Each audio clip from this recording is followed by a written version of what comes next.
നാരായണായ നമ നാരായണായ നമ നാരായണായ നമ നാരായണായ നമ നാരായണ സകല സന്താപനാശന ജഗന്നാഥ വിഷ്ണു ഹരി നാരായണായ നമ.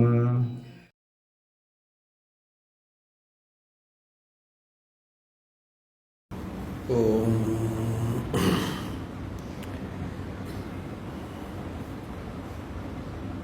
ഉപാസകാനാം യതുപാസനീയം ഉപാത്തവാസം വടശാഖിമൂലേ തദ്ധാമദാക്ഷിണ്യജുഷാ സ്വമൂർത്യാം ജാഗർതു ചിത്തേ മമ ബോധരൂപം അദ്രാക്ഷമക്ഷീണദയാനിധാനം ആചാര്യമാദ്യം വടമൂലഭാഗേ മൗനേന മന്ദസ്മിതഭൂഷിതേന മഹർഷിലോകസ്യ തമോനുദന്തം വിദ്രാവിതാശേഷതമോഗണേന മുദ്രാവിശേഷേണ മുഹുർമുനീനാം നിരസ്യമായാം ദയയാ വിധത്തെ ദേവോ മഹാൻ തത്വമസീതി ബോധം മമാദ്യദേവോ വടമൂലവാസി കൃപാവിശേഷാത് കൃതസന്നിധാനഃ ഓംകാരരൂപാം ഉപദിശ്യ വിദ്യാം ആവിദ്യഗധ്വാന്തമപാകരോതു. സദാശിവസമാരംഭാം ശങ്കരാചാര്യമധ്യമാം അസ്മദാചാര്യപര്യന്താം വന്ദേ ഗുരുപരമ്പരാം. അപാരസച്ചിത്സുഖവാരിരാശേഃ യസ്യോർമിമാത്രം ഭുവനം സമസ്തം ഗുഹാഹിതം തം രമണം ഗഭീരം ചിന്താവിഹീനം ഹൃദി ചിന്തയാമി. ദേഹം മൃണ്മയവജ്ജഡാത്മകമഹം ബുദ്ധിർന തസ്യാസ്ത്യതോ നാഹം തത്തദഭാവസുക്തിസമയേ സിദ്ധാത്മസദ്ഭാവതഃ. കോഹം ഭാവയുതഃ കുതോ വരധിയാ ദൃഷ്ട്വാത്മനിഷ്ഠാത്മനാം സോഹം സ്ഫൂർത്തിതരയാം.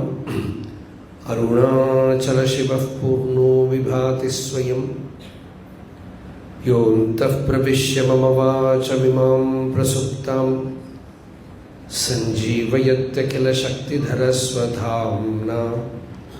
അന്യാംശ ഹസ്തചരണശ്രവണത്വഗാദീൻ പ്രാണാൻ നമോ ഭഗവതേ പുരുഷായ തുഭ്യം.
ഓംകാരമായ പൊരുൾ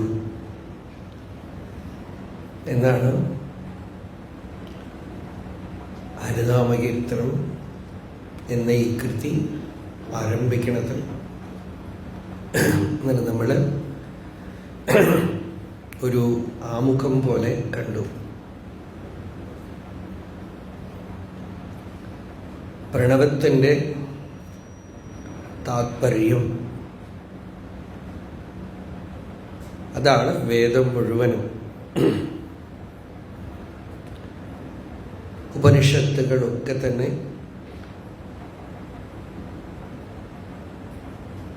പ്രണവത്തിൻ്റെ താല്പര്യം പറയാൻ ഉള്ളതാണ്. ഈശാവാസ്യോപനിഷത്ത് ഓം കർത്തോ സ്മര കൃതം സ്മര എന്ന് പ്രണവത്തിനെ പ്രതിപാദിക്കുന്നു.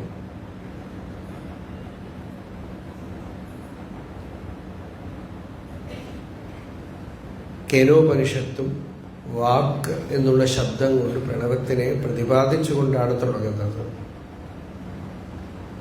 കഠോപനിഷത്ത് ഏതദാലംബനം ശ്രേഷ്ഠം ഏതദാലംബനം പരം എന്ന് പ്രണവാർത്ഥമാണ്.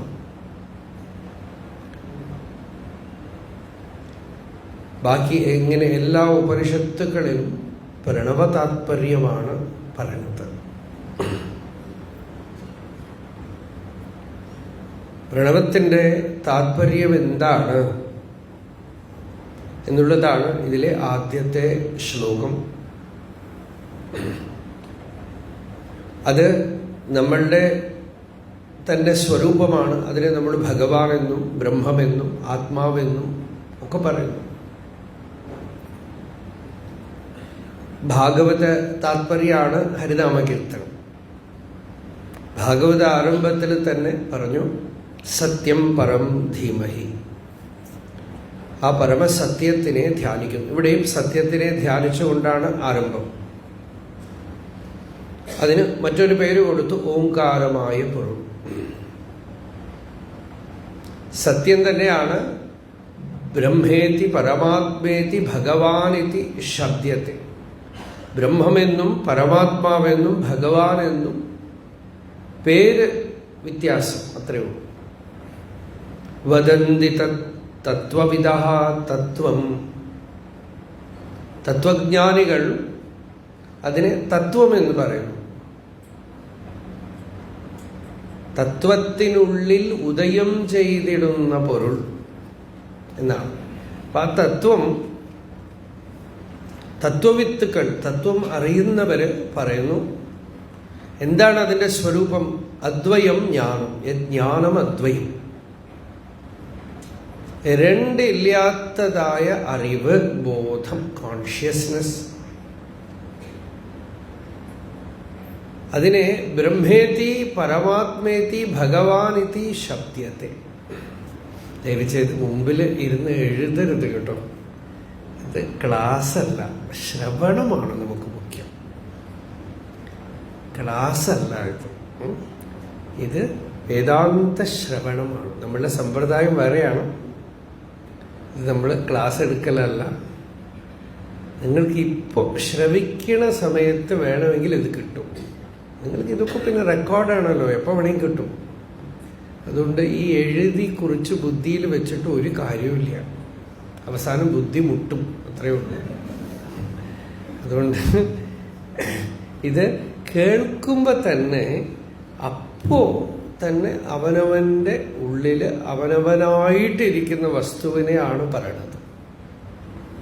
പുറത്ത് എന്തെങ്കിലും ഒരു വസ്തു പിടിച്ചെടുക്കാനില്ല. ഇന്നലെ തന്നെ നമ്മൾ പറഞ്ഞു, അറിയാനൊന്നുമില്ല, ചെയ്യാനൊന്നുമില്ല, പ്രാപിക്കാനൊന്നുമില്ല, ആയിത്തീരാനൊന്നുമില്ല.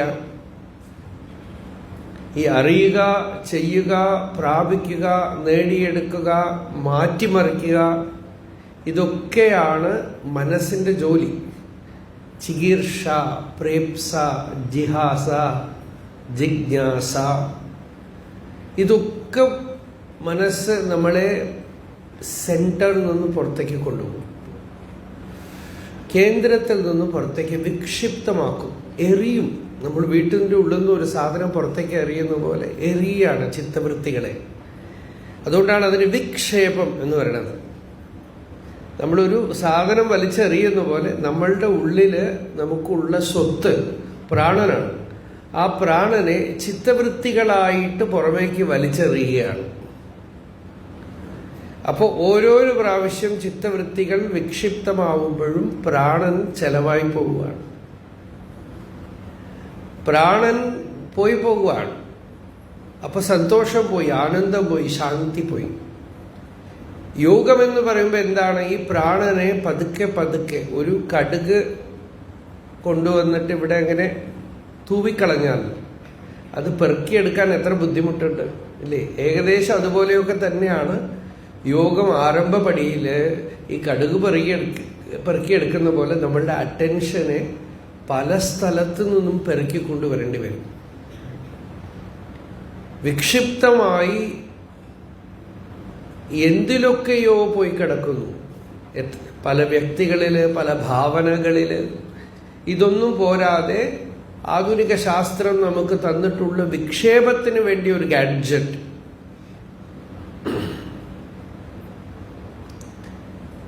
ഇപ്പോ അതിനുവേണ്ടി ആസ്പത്രികളൊക്കെ തുടങ്ങിയിട്ടുണ്ട് അതിൽ നിന്ന് രക്ഷപ്പെടാൻ. ഇപ്പൊ കള്ളും കഞ്ചാവും ഒന്നുമല്ല,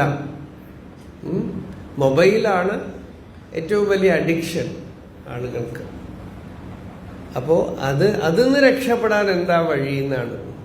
ഈയിടെ ഞാൻ നമ്മൾ ഒരു കാര്യം പറഞ്ഞു, ഒരുപാട് ആളുകൾക്ക് അത് വളരെ ശരിയല്ല. ഇതിന് രക്ഷപ്പെടാൻ പറ്റില്ല. ഈ മൊബൈൽ മനസ്സ് പോലെയാണ്, അതിൽ നിന്ന് രക്ഷപ്പെടാൻ പറ്റില്ല. കാരണം നിങ്ങൾക്ക് ടിക്കറ്റ് വേണോ, എവിടെയെങ്കിലും എല്ലാത്തിനും അത് വേണം. അതുകൊണ്ട് എന്താന്ന് വെച്ചാൽ അത് സദാസമയം നല്ല കാര്യത്തിൽ എന്തിനെങ്കിലുമൊക്കെ ഉപയോഗിച്ച് പഴകണം.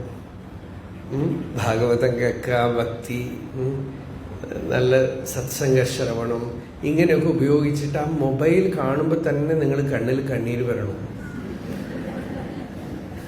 രോമാഞ്ചം ഉണ്ടാവണം. ഒരു സാളഗ്രാമോ ശിവലിംഗമോ കാണുന്ന പോലെ. തമാശല്ല ഞാൻ പറയണത്. അങ്ങനെ ആവാൻ പറ്റുമോ നോക്കാം. ആ മൊബൈൽ കാണുമ്പോൾ തന്നെ നമുക്കൊരു ഭാഗവത ഗ്രന്ഥമൊക്കെ കാണുമ്പോൾ ഉള്ള സന്തോഷം പോലെ. അതിപ്പോ നെഗറ്റീവായിട്ടുള്ള വസ്തുക്കൾ നമ്മളെ കൊണ്ട് വിഷമിപ്പിക്കുന്നത് കൊണ്ടാണല്ലോ അതിനെ കുറ്റം പറയണത് അല്ലേ? അപ്പോ നമുക്ക് ഈ ഒരു പുസ്തകം എന്ന് വെച്ചാൽ ഇപ്പൊ നമ്മുടെ ഭഗവത്ഗീത പുസ്തകം, ഈ ഗീത അതിനകത്ത് ഗീതയാണോ ഉള്ളതെന്ന് അറിയാം. അപ്പൊ അത് കാണുമ്പോൾ നമുക്ക് ഭക്തി വരും. അത് മറ്റേത് എന്താന്ന് വെച്ചാൽ എല്ലാം ഉള്ളത് കൊണ്ട് നമ്മൾ അതിൽ നെഗറ്റീവാണ് ഉള്ളതെന്ന് തീരുമാനിച്ചു. അപ്പൊ അതുകൊണ്ട് ഇനിയിപ്പോ അതിനെ അങ്ങോട്ട് ഉപാസന ചെയ്ത് മാറ്റണം. അപ്പോ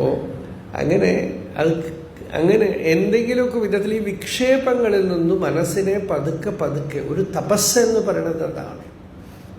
നമ്മളെ തന്നെ നമ്മൾ ചികിത്സിക്കുകയാണ്. യോഗവാസിഷ്ഠത്തില് രാമൻ പറഞ്ഞു വസിഷ്ഠനോട്, ഈ ചികിത്സ ഒന്ന് ചെയ്യുമെന്നാണ്. എന്നെ ഒന്ന് ചികിത്സിക്കുക, സ്വയം ചികിത്സിക്കാൻ തീരുമാനിക്കുകയാണ് അവനവനെ തന്നെ. അതിനാദ്യം അവനവന് കുഴപ്പമുണ്ടോന്ന് തോന്നണമല്ലോ. ഫസ്റ്റ് സ്റ്റെപ്പ് അതാണ്.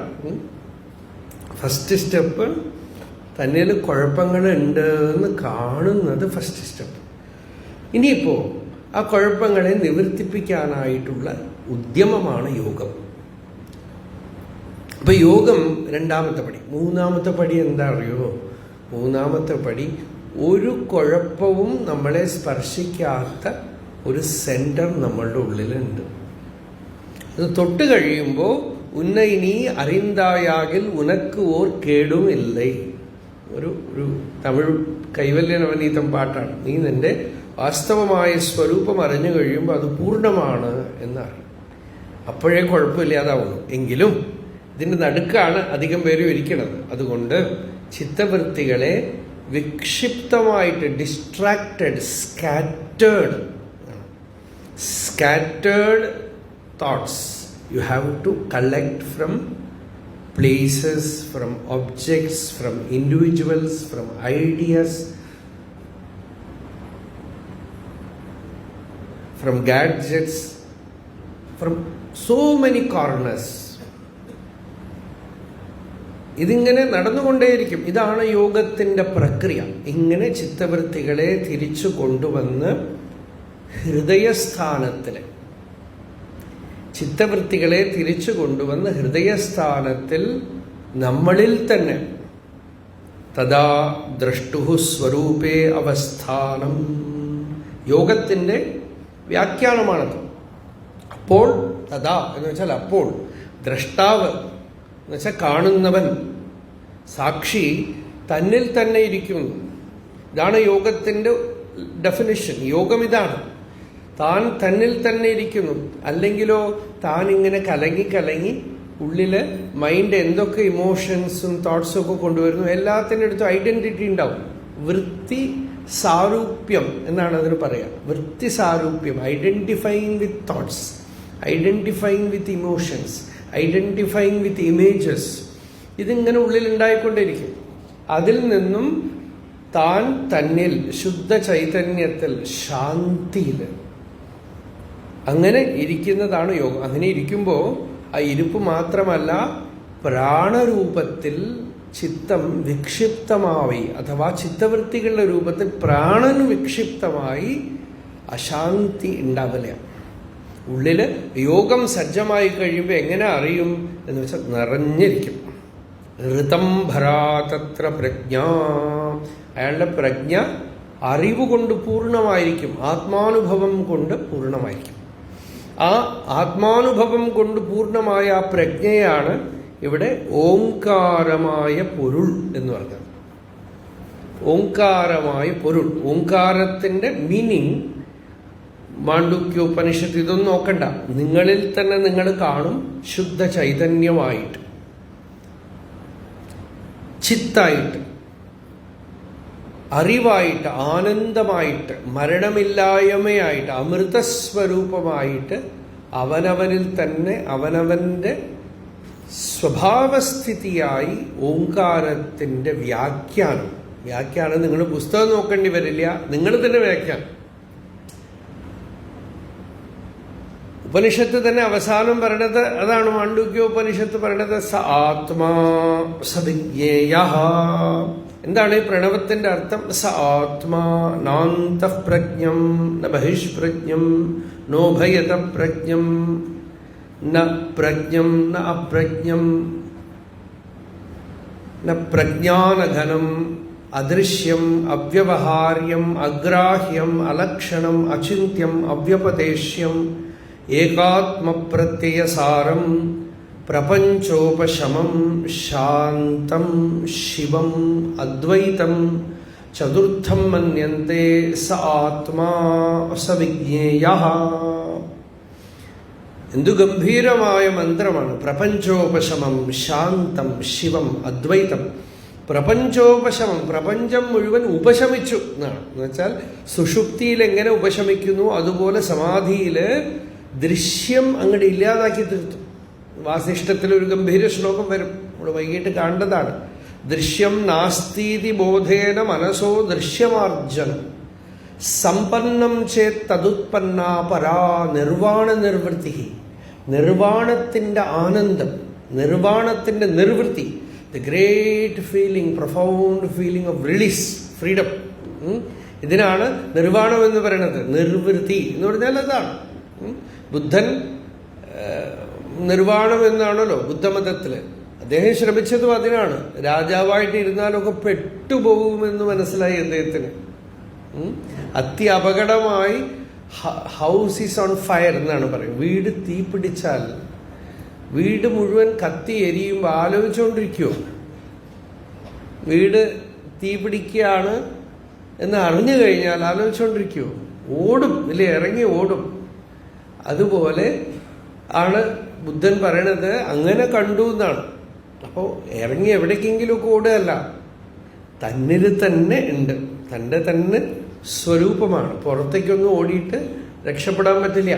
എവിടെയെങ്കിലും കാട്, മല, ആശ്രമം, ഹിമാലയം എവിടെ പോയിട്ടും കാര്യമില്ല.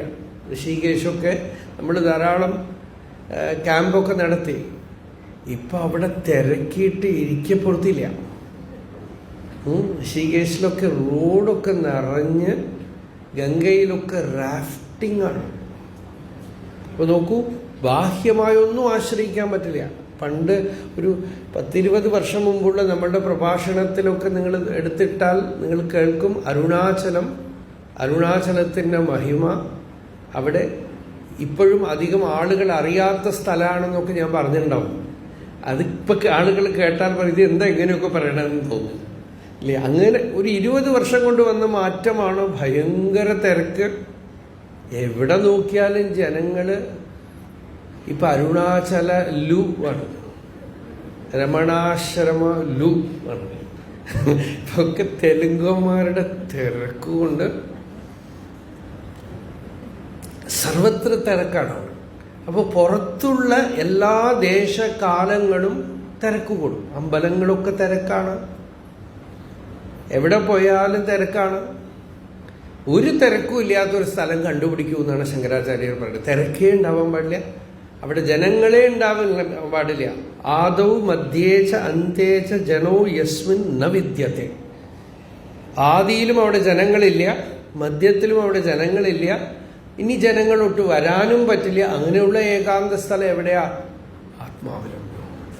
ഇവിടെ ഏകാന്ത യോഗികൾ എന്നിപ്പോ പാടിയല്ലോ അല്ലെ? ഏകാന്ത യോഗികളിൽ ആകാംക്ഷ പൂണ്ടു പരം ഏകാന്തമെന്നി വഴി പോകുന്നിതൻ മനവും. ഏകാന്ത യോഗി ആരാണ്? ആത്മാവാകുന്ന ഏകതത്വത്തില് പ്രപഞ്ചോപശമം, പ്രപഞ്ചത്തിനെ അന്തം ചെയ്തവനാണ് ഏകാന്തം. ഏകത്തിൽ അന്തം കണ്ടുപിടിച്ചു. വേദാന്തം ഏകാന്തമാണ്. വേദാന്തമാണ് ഏകാന്തം. എന്താണ് വേദാന്തം? തന്നിൽ നിന്ന് അന്യമായ ഒരു വസ്തുവില്ല. ഈശ്വരനും ജഗത്തും ഒക്കെ ആത്മാവില് ഉപശമം. അങ്ങനെ ഉപശമിക്കുന്ന ആ അറിവാണ് ഏകാന്തം.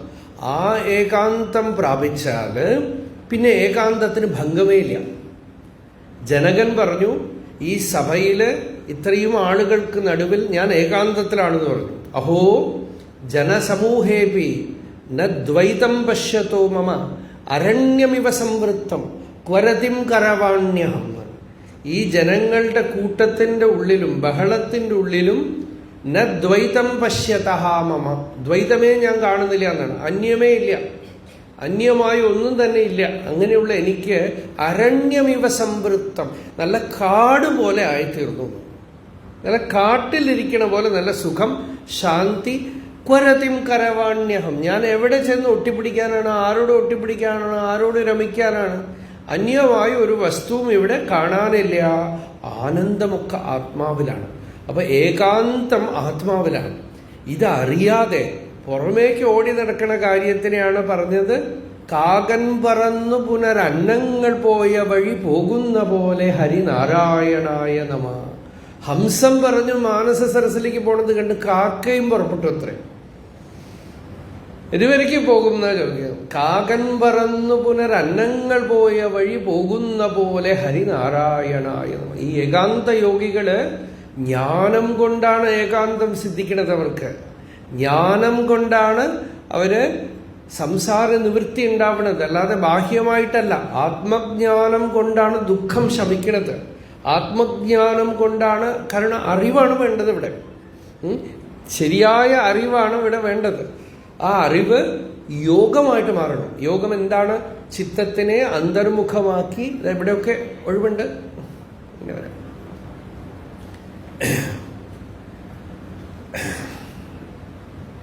ചിത്തത്തിനെ അന്തർമുഖമാക്കി ആത്മസ്വരൂപത്തില് സ്വസ്ഥമാക്കുക, ശാന്തമാക്കുക. ഹൃദയസ്ഥാനത്തില് മനസ്സിനെ ഇരുത്തുക. ഇതാണ് ഏകാന്തം. ആ ഹൃദയസ്ഥാനത്തിൽ മനസ്സ് ഒടുങ്ങാൻ കാണുന്ന സ്ഥലം, നല്ല സ്വസ്ഥമായ ഒരു ദുഃഖവുമില്ലാത്ത സ്ഥലം. ഈ രമണ ഭഗവാന്റെ ജയന്തി ദിവസം നല്ല തിരക്ക് ആശ്രമത്തിൽ. ഇപ്പോഴൊക്കെ പറഞ്ഞല്ലോ, ഒരുപാട് തിരക്കാണ്. ഇത്തിരി നേരം വൈകിക്കഴിഞ്ഞാൽ അകത്ത് കിടക്കാൻ പറ്റില്ല. നമ്മളിപ്പോൾ ഉദ്യമിക്കാറുമില്ല.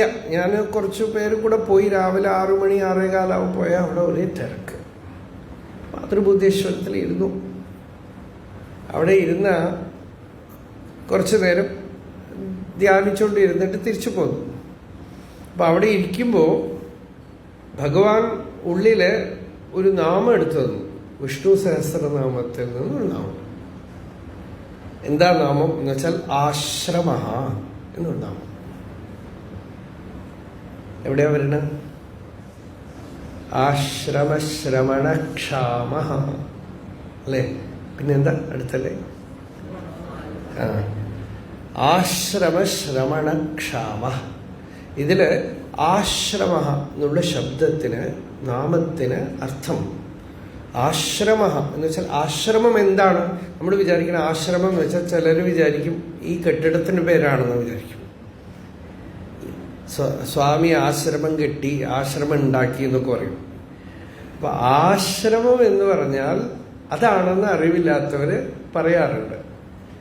ഇനിയിപ്പോ സമ്പ്രദായമായി ശാസ്ത്രീയമായിട്ട് പറയുകയാണെങ്കിൽ ബ്രഹ്മചര്യ ആശ്രമം, ഗാർഹസ്ഥ്യാശ്രമം, വാനപ്രസ്ഥാശ്രമം എന്നൊക്കെ പറയും. അതൊക്കെയാണ് ആശ്രമം. അപ്പൊ ആശ്രമ ശബ്ദത്തിന് ഇവിടെ ഭാഷ്യകാരൻ പറയുന്ന അർത്ഥം എവിടെ അല്പം പോലും ശ്രമമില്ലയോ അത് ആശ്രമം. എത്ര സംസാരാരണ്യ ഘോര ഭ്രമണ ശ്രമഃ ന വിദ്യത്തെ സ ആശ്രമഃ. ഈ സംസാരത്തിന്റെ ഘോരമായ ദുഃഖങ്ങളുണ്ടല്ലോ, ജനനം, മരണം, വ്യാധി, നമുക്കിഷ്ടപ്പെട്ടവരുടെ മരണം, പല വിധത്തിലുള്ള ഡിപ്രഷൻ, അത് ഇത് ദുഃഖങ്ങളൊക്കെ ഉണ്ടല്ലോ, ഇതൊന്നും അല്പം പോലും പ്രവേശിക്കാത്ത സ്ഥലം എവിടെയെങ്കിലും ഉണ്ടെങ്കിൽ ആ സ്ഥലത്തിന് പേര് ആശ്രമം. ആശ്രമ ആത്മാ ഇത്യർത്ഥ. ആശ്രമം എന്ന് പറഞ്ഞാൽ എന്താ? ആത്മാവിന് ഒരു പേരാണ് ആശ്രമം. നമ്മളുടെ സ്വരൂപത്തിന് പേരാണ് ആശ്രമം. പ്രതിദിനം എന്തൊക്കെ തന്നെ വിഷമങ്ങളും പ്രശ്നങ്ങളും ദുഃഖങ്ങളും ഒക്കെ ഉണ്ടെങ്കിലും സുഷുപ്തിയിൽ സുഖമായി ഉറങ്ങുമ്പോൾ അതിനകത്തേക്ക് ഒന്നും പ്രവേശിക്കുന്നില്ല. ഏഷ സംപ്രസാദ, ശ്രുതി പറഞ്ഞു, മനസ്സ് പ്രസന്നമായിട്ട് തീരണം അതിനകത്ത് ചെന്നപ്പോൾ. എന്താ? അതിനകത്ത് ഒരു ദ്വൈതത്തിനും പ്രവേശമില്ല. അപ്പോൾ പ്രതിദിവസം അവിടെ ചെന്ന് ആ സ്ഥാനം കണ്ടെത്തി ഒന്ന് എത്തി നോക്കിയിട്ട് വരുന്നു, അറിവില്ലാതെ എത്തി നോക്കിയിട്ട് വരുന്നു. അത് അറിവോടുകൂടെ തന്നെ ആ ഹൃദയസ്ഥാനത്തിലേക്ക് പ്രവേശിച്ചാൽ ആശ്രമത്തിലേക്ക് പോയി. അപ്പോഴേ നമ്മൾ ആശ്രമത്തിൽ പോവുകയുള്ളൂ. ആ സ്ഥാനത്തിന് പേരാണ് ആശ്രമം. അത് കണ്ടെത്തിയാൽ ശ്രമം പോയി. ആരാമമസ്യ പശ്യന്തി നതം പശ്യന്തി കശ്ചന. അവന്റെ വിഹാരകേന്ദ്രമൊക്കെ കാണുന്നു, അവനെ കാണുന്നില്ല എന്നാണ്. അവനെ അങ്ങോട്ട് കണ്ടു കഴിയുമ്പോൾ അവിടെ വിശ്രമഃ നശ്രമഃ തത്ര തത്ര പ്രശാന്തി ഉപശമഃ. അവിടെ ഉപശമം, ശാന്തി, വിശ്രമസ്ഥാനം, വിശ്രാന്തിം ആസാദ്യ തുരീയതൽപേ. എവിടെയാണ് വിശ്രാന്തി എന്ന് വെച്ചാൽ തുരീയമാകുന്ന കട്ടിലിലാണ് വിശ്രാന്തി എന്നാണ്. ജാഗ്രതത്തിലല്ല, സ്വപ്നത്തിലല്ല, സുഷുപ്തിയിലല്ല. 3 അവസ്ഥകൾക്കും അധിഷ്ഠാനമായിട്ടുള്ള തുരീയത്തില് ഒന്ന് ആ തുരീയത്തിൽ വിശ്രമം എന്താണ്? ചിത്തത്തിനെ തുരീയത്തിൽ ഇരുത്തുകയാണ്, ശ്രദ്ധയെ തുരീയത്തിൽ ഇരുത്തുകയാണ്, ആത്മാവിൽ ഇരുത്തുകയാണ്. അപ്പോ പെർഫെക്റ്റ് റിപ്പോസ്, പെർഫെക്റ്റ് റെസ്റ്റ്. ആ റിപ്പോസ് അതാണ് ഭഗവാൻ രമണ മഹർഷിയെ കണ്ട് ആളുകൾ മനസ്സിലാക്കിയത്. അദ്ദേഹം പ്രഭാഷണം ചെയ്തിട്ടൊന്നുമല്ലല്ലോ, അല്ലേ? കണ്ട് മനസ്സിലാക്കിയത് എന്താന്ന് വെച്ചാൽ ആ വിശ്രാന്തിയാണ്. എല്ലാത്തിൻ്റെ നടുക്കുമുള്ള വിശ്രാന്തി, എല്ലാത്തിൻ്റെ നടുക്കുമുള്ള വിശ്രമം. മഹർഷിയൊക്കെ ആളുകൾ അറിഞ്ഞത് മലയിലിരിക്കുമ്പോഴും ഒക്കെ കണ്ടിട്ട് ഒരു മനുഷ്യനാണെന്നേ കരുതിയില്ല ആരംഭത്തിലൊക്കെ. അരുണാചലേശ്വരൻ അല്ലെങ്കിൽ സിദ്ധൻ പുരുഷൻ ആരോ ഇവിടെ ഇരിക്കുന്നു, അങ്ങനെയൊക്കെയാണ് കഥ. അപ്പൊ അതൊക്കെ എങ്ങനെയാ അങ്ങനെയൊക്കെ തോന്നിയത് എന്ന് വെച്ചാൽ ആ വിശ്രമം, ഈ മനുഷ്യരുടെ ദുഃഖത്തിൻ്റെയും പ്രശ്നങ്ങളുടെയും ആവലാതികളുടെയും ഒക്കെ നടുക്ക് ഒരു വ്യക്തി പരമശാന്തനായിട്ട് ഇരിക്കുന്നത് കാണുമ്പോൾ. അദ്ദേഹത്തിനാണെങ്കിലോ അടുത്ത നേരത്ത് ഊണ് എവിടെ കിട്ടുന്ന അറിയില്ല, താമസിക്കാൻ വീടില്ല, ഉടുക്കാൻ വസ്ത്രമില്ല. ആ സ്ഥിതിയിലാണ് മഹർഷിയുടെ അവസ്ഥ. അന്ന് അങ്ങനെയായിരുന്നു. കോണകം പോലും സ്പെയർ ഇല്ല. ആ ഉള്ള കോണകം തന്നെ അതിന്ന് നൂലെടുത്ത് കാട്ടിലെ മുള്ള് സൂചിയായിട്ട് ഉപയോഗിച്ച് തച്ചു ഉടുക്കുന്ന ഒരു കാലമായിരുന്നു. അപ്പോഴൊക്കെയാണ് അറിയപ്പെട്ടത്, ആ സമയത്ത് തന്നെ. അപ്പോൾ എന്ന് വെച്ചാൽ അങ്ങനെയൊക്കെ ഇരിക്കണം എന്നല്ല കേട്ടോ. അതൊക്കെ ഇപ്പോൾ ഭിക്ഷക്കാരും ഇരിക്കുന്നുണ്ട്, അതുകൊണ്ട് അവർക്ക് സമാധാനമുണ്ടോ? അപ്പം അതുകൊണ്ട് ഇതൊക്കെ നല്ലവണ്ണം ആലോചിച്ച് നോക്കിക്കൊള്ളു. അപ്പോൾ പുറമേക്ക് ഒന്നും ഇല്ലാതിരിക്കുക അങ്ങനെയല്ല. എന്ന് വെച്ചാൽ ഉണ്ടെങ്കിലും ഇല്ലെങ്കിലും, എത്രയൊക്കെ തന്നെ സമൃദ്ധി ഉണ്ടെങ്കിലും, എത്രയൊക്കെ സുഖസൗകര്യങ്ങൾ ഉണ്ടെങ്കിലും അതിൻ്റെ നടുക്കും ജ്ഞാനികളുണ്ടാവും. ബ്രഹ്മനിഷ്ഠന്മാരായ മഹാപുരുഷന്മാരുണ്ടാവും, എല്ലാ സൗകര്യത്തിൻ്റെ നടുക്കും ഉണ്ടാവാം. പക്ഷേ ഈ സൗകര്യങ്ങളോ പുറമേക്കുള്ള സാധനങ്ങളോ ഒന്നുമല്ല നമ്മളുടെ സുഖത്തിന് കാരണം. അത് കൂടുന്തോറും സുഖം കൂടുന്നില്ല, അത് കുറയും തോറും സുഖം കുറയൊന്നുമില്ല. സുഖം ആത്മാവിൻ്റെ സ്വരൂപമാണ്. സുഖം ആത്മൈവ, ആനന്ദ ആത്മൈവ, അത് ആത്മാവിൻ്റെ സ്വരൂപമാണ്. അതാണ് ഓംകാരമായ പൊരുൾ. ഇതിനെ അങ്ങോട്ട് മറന്നു കളയുമ്പോൾ അത് ജാഗ്രത, സ്വപ്നം, സുഷുപ്തി എന്ന് മൂന്നായി പിരിഞ്ഞു. ശരിക്കും ആഴമാഴമായി വിചാരം ചെയ്യുമ്പോൾ അത്ഭുതം തോന്നും. എന്താണെന്ന് വെച്ചാൽ നമ്മൾ വലിയ കാര്യമായിട്ട് പറയണ ഈ വേക്കിംഗ്, ഡ്രീം, ഡീപ് സ്ലീപ്പ്, ഈ മൂന്നിനെയും യോഗികൾ പറയണു. ഭാഗവതത്തിലുണ്ട്. ഇത് മൂന്ന് അവസ്ഥകളല്ലേ എന്ന് ചോദിക്കുമ്പോൾ ശാസ്ത്രം പറയണത് വെറും ചിത്തവൃത്തികളാണ്, ഒന്നുമില്ല. ബുദ്ധേഹേ ജാഗരണം സ്വപ്നഃ സുഷുപ്തി ഇതി വൃത്തയഃ എന്നാണ്, ഒരു തോട്ട്സ് ആണെന്നാണ്. അത് ഒരു വെള്ളത്തിലിട്ട് കരി ഇത്തിരി കലക്കി കഴിയുമ്പോൾ കറുപ്പാവും വെള്ളം. കരി സെറ്റിൽ ചെയ്യാൻ വിട്ടാൽ അടിയിൽ ഇങ്ങനെ പടിഞ്ഞു കിടക്കും. ഈ പടിഞ്ഞു കിടക്കണ പോലെയാണ് ഉറക്കം, അതിങ്ങനെ കലങ്ങണ പോലെയാണ് സ്വപ്നവും ജാഗ്രതയും ഒക്കെ, വേറൊന്നുമില്ല. അപ്പോൾ ഐസ്, വെള്ളം ഐസ് കട്ടയായിട്ട് മാറണ പോലെ വേക്കിംഗ് സ്റ്റേറ്റ്, അതിങ്ങനെ നൊരയും പതയായിട്ടൊക്കെ ഇരിക്കണ പോലെ സ്വപ്നം. അതാണ്. അപ്പം ഇതൊക്കെ കൂടെ അടിഞ്ഞു കിടന്ന സുഷുപ്തിയായി. ഇതുപോലെ ജാഗ്രത, സ്വപ്നം, സുഷുപ്തി, ഈ മൂന്ന് അവസ്ഥകളിലാണ് നമ്മളുടെ അഹങ്കാരം വിശ്വനായിട്ടും തൈജസനായിട്ടും പ്രാജ്ഞനായിട്ടും ഇരിക്കുന്നത്. മൂന്ന് പേരുകളാണ് നമുക്ക്. ജാഗ്രതത്തിലുള്ള ആളല്ല സ്വപ്നം കാണുമ്പോൾ, വേറെ ആളാണ്. സ്വപ്നത്തിലുള്ള ആൾ സുഷുപ്തിയിലില്ല, അവിടെ ശരിക്കും ആളില്ല. എങ്കിലും ഒരു പേര് കൊടുത്തു, പ്രാജ്ഞൻ എന്ന് പേര് കൊടുത്തു, പ്രജ്ഞാനഘന. ഈ മൂന്നവസ്ഥകൾക്കും അധിഷ്ഠാനമായിട്ടിരിക്കുന്ന ചൈതന്യത്തിനെ തുരീയൻ എന്ന് വിളിച്ചു. അത് സുഷുപ്തിയിൽ എന്തുണ്ടോ അത് തന്നെയാണ്. പക്ഷേ അത് അറിയുമ്പോഴേ ഒരു വലിയ വ്യത്യാസം വരും. ആ അറിവ് ഉള്ളിൽ വന്നു കഴിയുമ്പോൾ ബോധം വന്നു എന്നർത്ഥം, അറിഞ്ഞില്ല. ഇപ്പോ ബുദ്ധന്റെ കഥ, ബുദ്ധമതം നമ്മളുടെ സനാതനധർമ്മത്തിൽ നിന്ന് വ്യത്യാസമായിട്ട് തോന്നുന്നുണ്ടെങ്കിലും സാധനാനുഷ്ഠാനങ്ങൾ, യോഗപ്രക്രിയകളൊക്കെ ഒന്ന് തന്നെയാണ്. സിദ്ധാന്തത്തിൽ, ഫിലോസഫിയിൽ മാറിപ്പോയി. ഫിലോസഫിയിലാണ് വ്യത്യാസങ്ങളൊക്കെ വന്നത്, സിദ്ധാന്തത്തിൽ ശൂന്യവാദമൊക്കെ ആയിട്ട് വന്നു. ബുദ്ധൻ ഗയയില് ആ ബോധിവൃക്ഷത്തിന്റെ ചുവട്ടില് ഈ ബോധമാണല്ലോ, ആ ബോധം നേടിയിട്ട് കാശിയിലേക്ക് നടന്നു വരികയാണ്. അപ്പോൾ വഴിയിലൊരു കുട്ടി കണ്ടിട്ട് ബുദ്ധനോട് ചോദിക്കുകയാണ്, നിങ്ങൾ ആരാണ്? ദേവനാണോ എന്ന് വെച്ചാൽ കാണുമ്പോൾ അങ്ങനെ തോന്നുകയാണ്. നിങ്ങൾ ദേവനാണോ? അല്ല. നിങ്ങൾ യക്ഷനാണോ? അല്ല. നിങ്ങളൊരു സാധാരണ മനുഷ്യനാണോ? അപ്പോൾ അല്ല. പിന്നെ നിങ്ങൾ ആരാണ്? ഞാൻ ബുദ്ധനാണ് എന്ന് പറഞ്ഞത്. ഞാൻ ബുദ്ധനാണ് എന്ന് വെച്ചാൽ അവേക്കൻഡ്, ഉണർന്നവനാണ്. ഞാൻ ഉണർന്നിരിക്കുന്നു. ഇത്രയും കാലം ഉറങ്ങുകയായിരുന്നു, ഇപ്പൊ എണീറ്റു എന്നർത്ഥം. അനാദിമായയാ സുപ്തഃ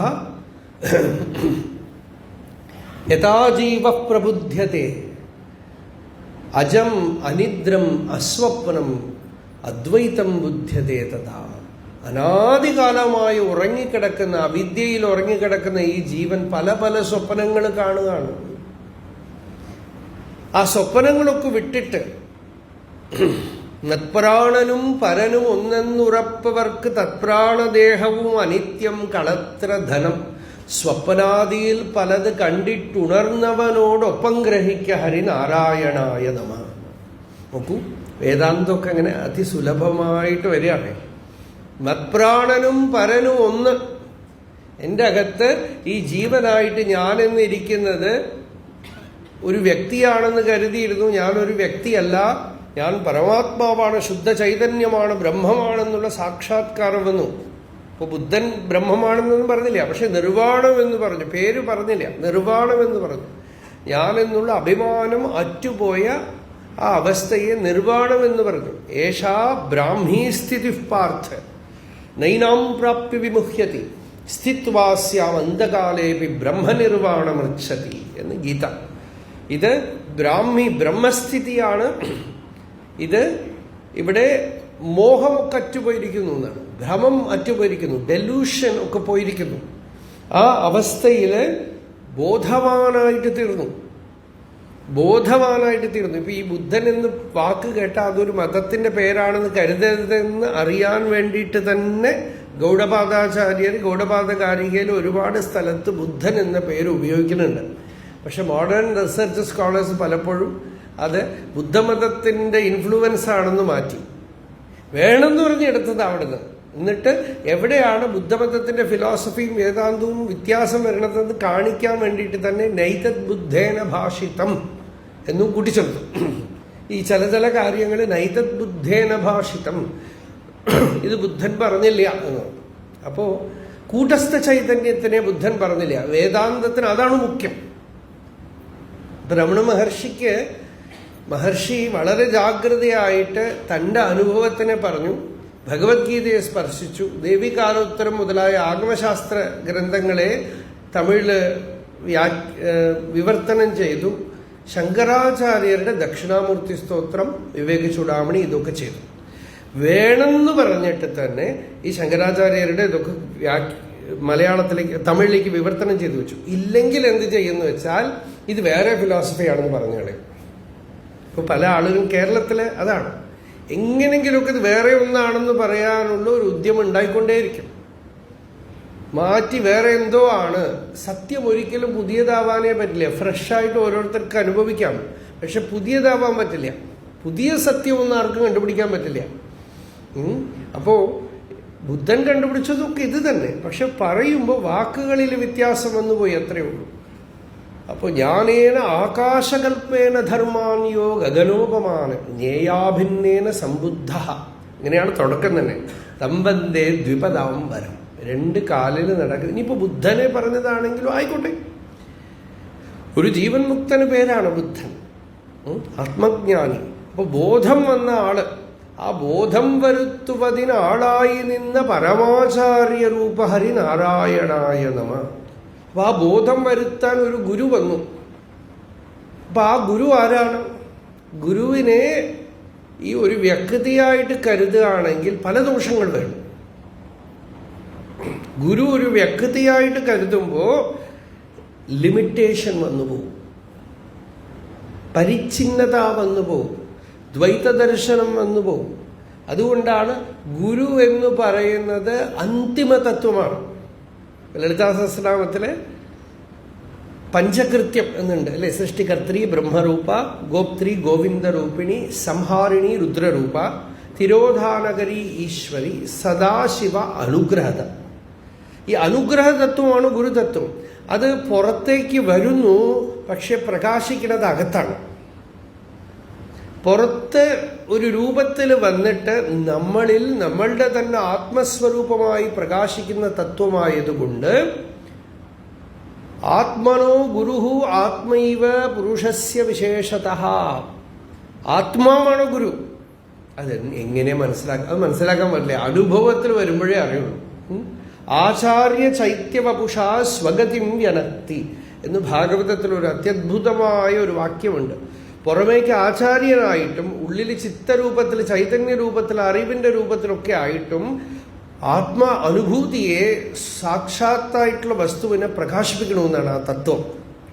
അപ്പൊ അങ്ങനെ പ്രകാശിപ്പിക്കുന്ന ആ തത്വത്തിനെ വണങ്ങുകയാണ് ആദ്യത്തെ ശ്ലോകം കൊണ്ട് ഓംകാരമായ പൊരുൾ എന്ന് വെച്ചാൽ ജാഗ്രത് സ്വപ്ന സുഷുപ്തികൾക്ക് അതീതമായിട്ടുള്ളതും ജീവജഗതീശ്വരൻ എന്നുള്ള ത്രിപുടിക്ക് അതീതമായിട്ടുള്ളതും സകല ത്രിപുടികളും കടന്നിട്ടുള്ള ആ തത്വം. ത്രിപുടി മുടിഞ്ഞു തെളിഞ്ഞിടുന്ന ദീപം എന്ന് പറഞ്ഞു. നാരായണ ഗുരുവിന്റെ വാക്യമാണ്, ത്രിപുടി മുടിഞ്ഞു തെളിഞ്ഞിടുന്ന ദീപം.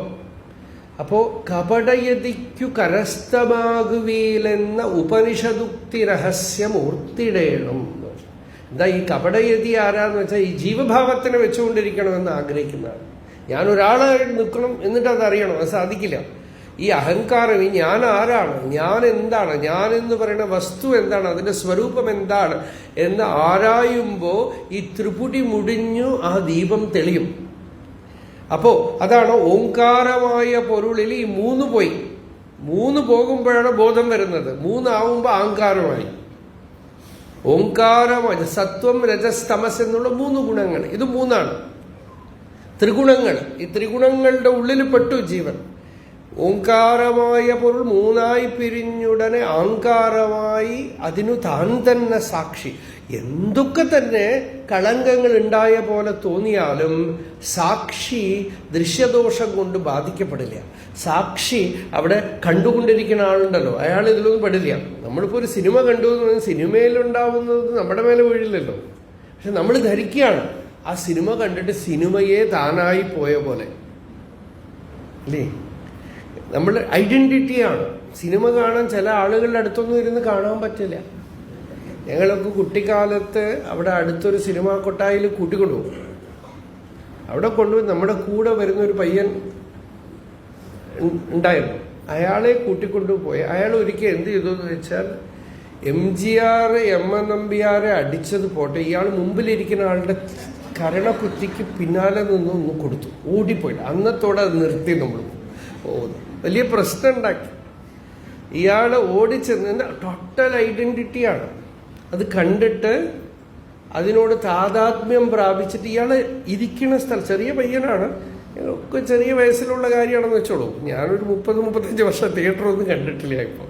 അപ്പോൾ മുമ്പ് ആ സമയത്ത് പോകുമ്പോൾ ഈ കുട്ടി ഇങ്ങനെ ഇവിടെ ഇരിക്കുന്ന ആൾ ഓടി അങ്ങോട്ട് പോകും. അത് കാണുന്നത് വാസ്തവമാണെന്നും താൻ അതായിട്ട് തീരുകയാണ്. അതിൻ്റെ ഇടയിലാണ് ഈ കൈ ഇങ്ങനെയൊക്കെ കാണിച്ചിട്ട് ഒന്ന് കൊടുത്തതാണ്. അയാൾ പാവം വയസ്സായ ആള്. കുറച്ചു നേരത്തേക്ക് അയാൾക്ക് ചെവി കേട്ടിട്ടില്ല. പിന്നെ വല്ലതുമൊക്കെ ആയോ എന്തായോ അറിഞ്ഞില്ല. അപ്പോ എന്താന്ന് വെച്ചാൽ ടോട്ടൽ ഐഡന്റിറ്റിയാണ്. അപ്പോ അഹങ്കാരമായി ഇതുപോലെ ഇതാണ് അധ്യാസം എന്ന് വേദാന്തികൾ പറയുന്നത്. അധ്യാസം എന്ന് വേദാന്തികൾ പറയുന്നത് നിങ്ങൾ കയറാണ്, പാമ്പാണ്, തസ്മിൻ തദ്ബുദ്ധി ബ്രഹ്മസൂത്ര ഭാഷ വായിച്ചാൽ മനസ്സിലാവില്ല. യോഗികൾ പറയുന്ന വൃത്തിസാരൂപ്യം തന്നെ. എന്തിനെ കാണുന്നു അതിനെ തന്നെ മേലെ എടുത്തിടുകയാണ്. അത് അവിടെ ഇരിക്കുകയാണ്. അതിന് എനിക്ക് സംഭവം തോന്നൂല.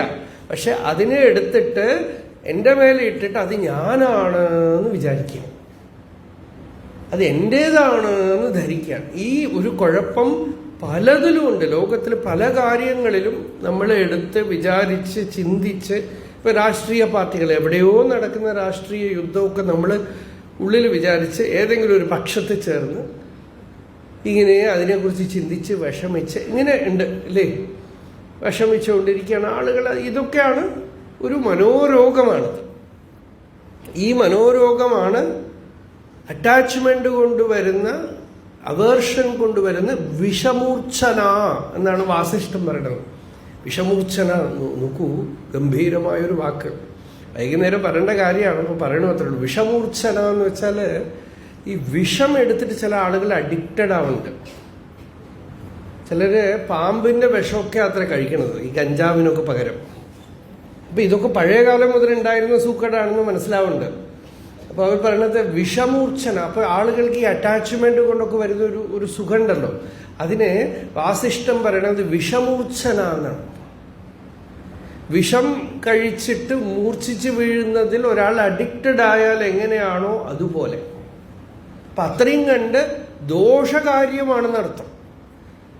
അതിൽ ആ ദോഷത്തിൽ പെട്ടുപോവാണ്. അപ്പോഴാണ് അഹങ്കാരമായതിനു താൻ തന്നെ സാക്ഷിയത്ത് ബോധം വരുത്തുവതിന്. അപ്പൊ ഈ സ്വപ്നത്തിൽ നിന്ന് പിടിച്ച് ഉണർത്തി, സ്വപ്നാദിയിൽ പലത് കണ്ടിട്ട് ഉണർന്നവൻ, ആ ഉണരാൻ വേണ്ടി ബോധം വരുത്തുവതിന് ആളായി നിന്ന്, ബോധം വരുത്താൻ വേണ്ടിയിട്ട് ആ പരമാത്മാവ് ഒരു ആളായിട്ട് വന്നു എന്നാണ്.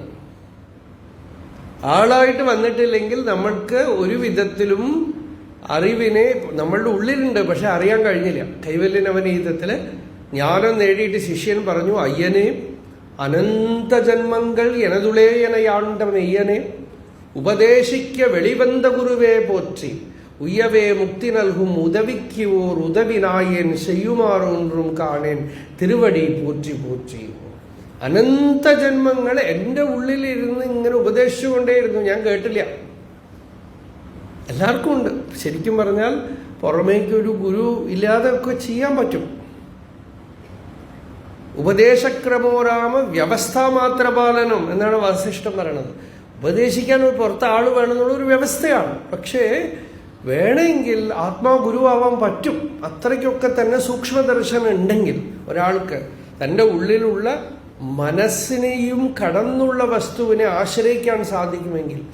പക്ഷെ അത് തെറ്റിപ്പോവാനുള്ള സാധ്യത കൂടുതലായതുകൊണ്ടാണ് ശ്രുതിപ്രമാണമതിയായിട്ടുള്ള ആചാര്യൻ വേണമെന്ന് പറയുന്നത്.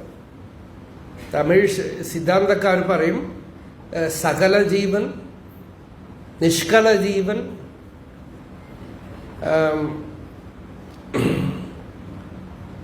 വേറെ ഒരു 3 ജീവനെ പറയും.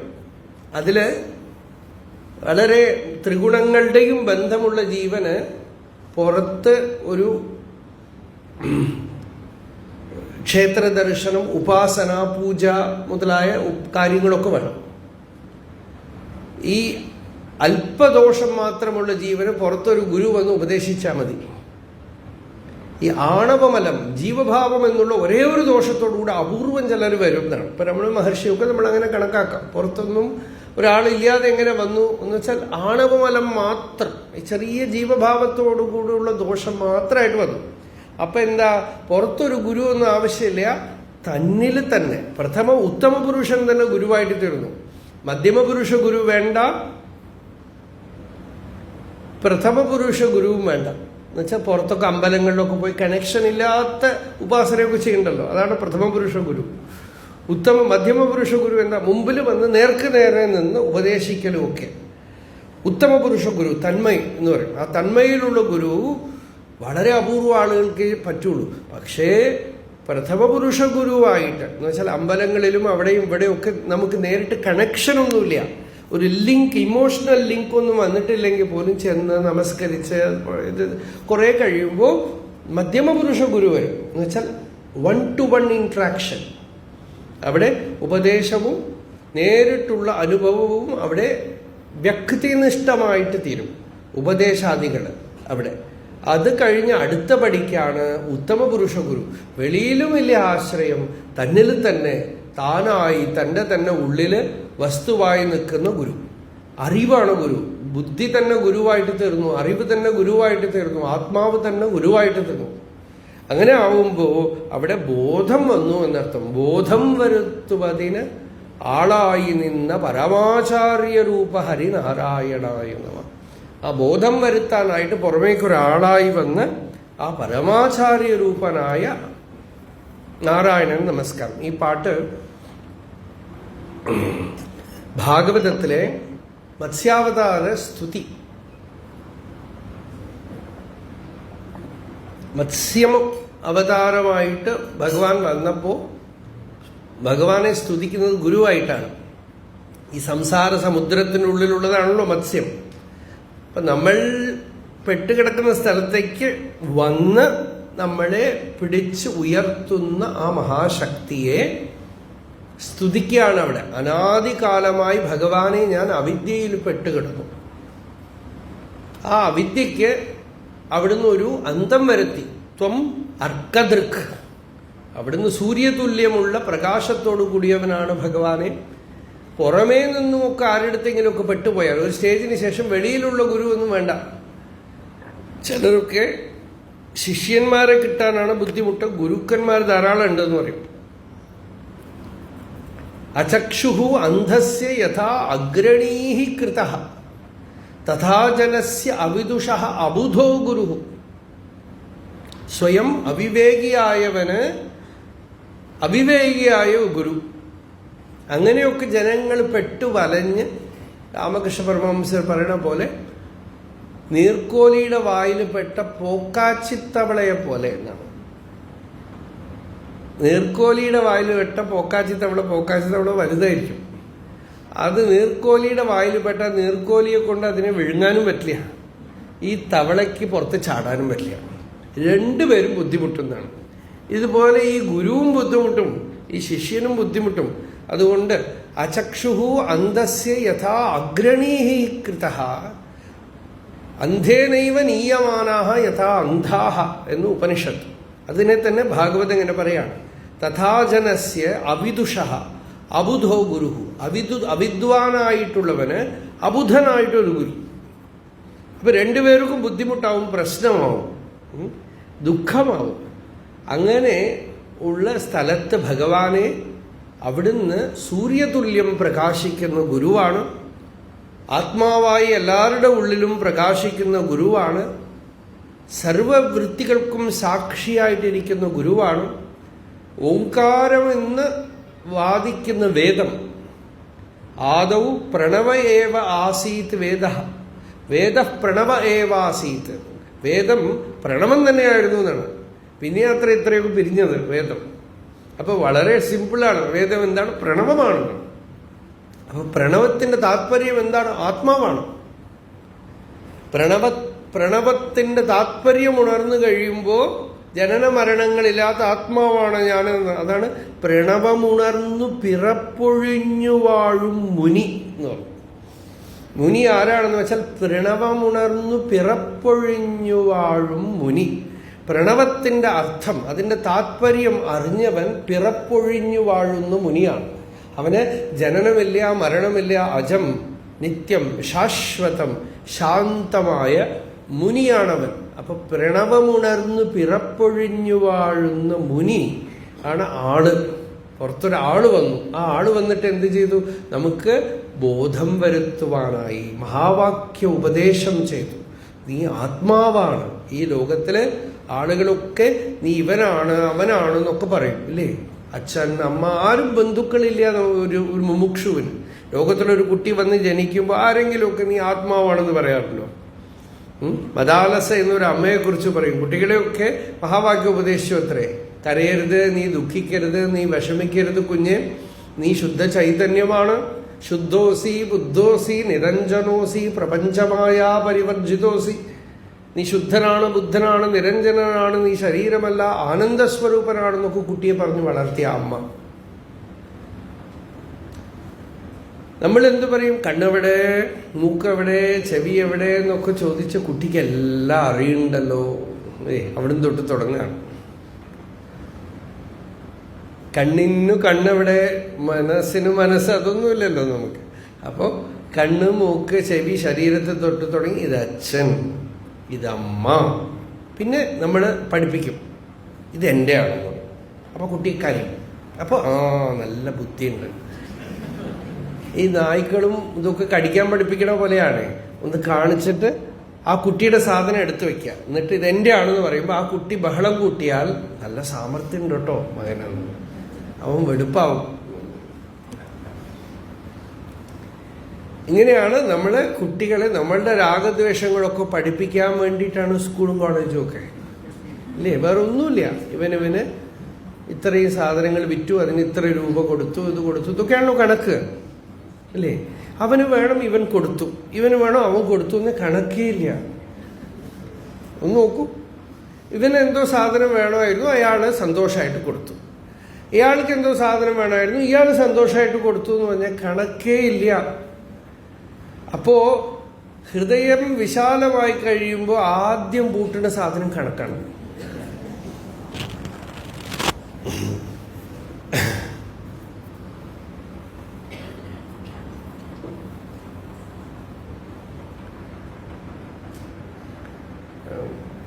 കണക്ക് ടീച്ചർമാരുണ്ടെങ്കിൽ ദേഷ്യപ്പെടരുത് കേട്ടോ.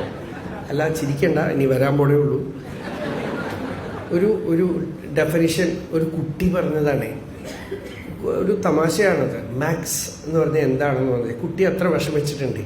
അപ്പോൾ കുട്ടി പറഞ്ഞ mentally affected teacher harassing children students.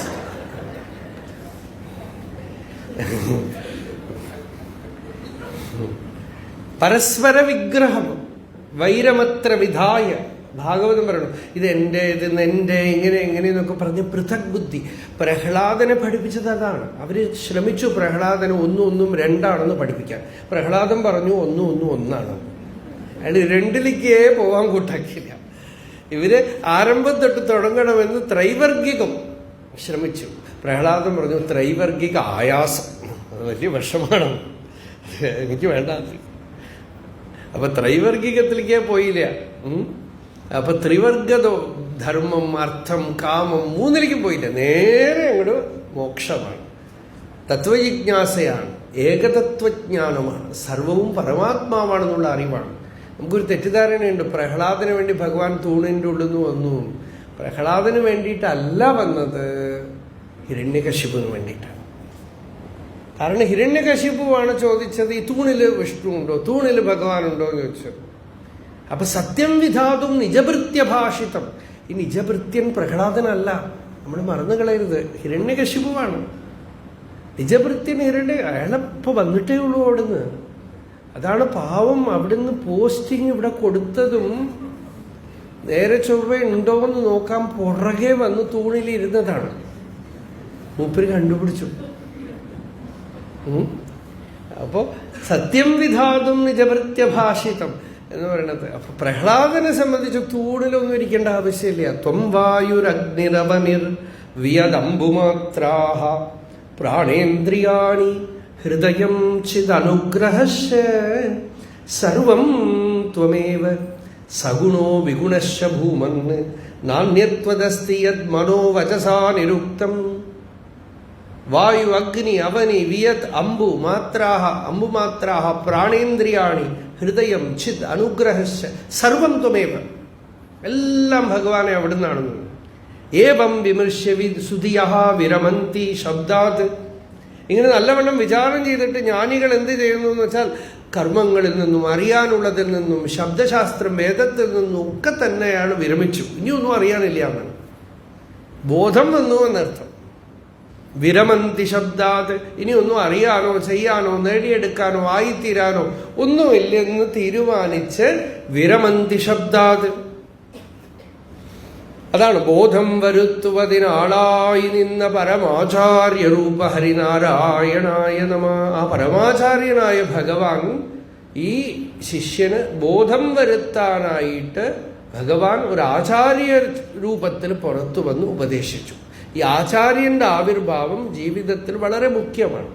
Parikshit ആചാര്യനെ വിളിച്ചില്ലല്ലോ, അല്ലേ? മുമുക്ഷുത്വത്തിനെയാണ് വിളിച്ചത്, വൈരാഗ്യത്തിനെയാണ് വിളിച്ചത്, ജ്ഞാനത്തിനെയാണ് വിളിച്ചത്. ആരുപദേശിച്ചാലും വേണ്ടില്ലേ. നമ്മൾ പോയിട്ട് ഒരു വലിയ ആസ്പത്രിയിൽ പോകുമ്പോൾ നമ്മൾക്ക് ഒരു വയ്യ ആസ്പത്രിയിൽ കൊണ്ടുപോയി ആര് ഡോക്ടർ, ആര് ചികിത്സ, എന്തെങ്കിലുമൊക്കെ നമുക്കറിയോ? അവിടെ പോകുന്നു, അവിടെ ആരാണോ ഡോക്ടർ അയാളാണ്. പലപ്പോഴും അറിയില്ല, ചിലപ്പോഴൊക്കെ അറിയും, നല്ല ഡോക്ടർ ഇവിടെ ഉണ്ട് എന്നറിയും. അപ്പോൾ അവിടെ ചെല്ലുമ്പോൾ നമുക്കൊരു വിശ്വാസം, നമ്മൾക്ക് ആ പെട്ടെന്ന് ആ മുമ്പിൽ എവിടെ ഉണ്ടോ അതാണ്, അങ്ങടേക്ക് പോവാണ്. അവിടെ ആര് വന്നു അത് ഈശ്വരാനുഗ്രഹം അല്ലേ. അവരുടെ അടുത്തൊക്കെ നമ്മൾ കൊണ്ടുപോയി നമ്മളെ ശരീരമൊക്കെ കൊടുക്കുമ്പോൾ ഒരു വിശ്വാസത്തിലല്ലേ കൊടുക്കണത്, അല്ലേ? സർജറി ചെയ്യുമ്പോൾ ഒരാൾ പറഞ്ഞു പേടിച്ചിട്ട് ഡോക്ടറെ വല്ലാതെ ഭയം തോന്നുന്നു എന്ന് പറഞ്ഞു. സർജറിയാണ്, എന്തിനാ പേടിക്കണമെന്ന് ചോദിച്ചു. അല്ല, ആദ്യമായിട്ടാണ് ഇങ്ങനെ സർജറിയിൽ കിടക്കണത് ഞാനെന്ന് പറഞ്ഞു. ഡോക്ടർ പറഞ്ഞു, നോക്കൂ ഞാനും ആദ്യമായിട്ടാണ് ചെയ്യണത്, പേടിക്കണോ? എനിക്ക് ഭയമില്ലല്ലോ.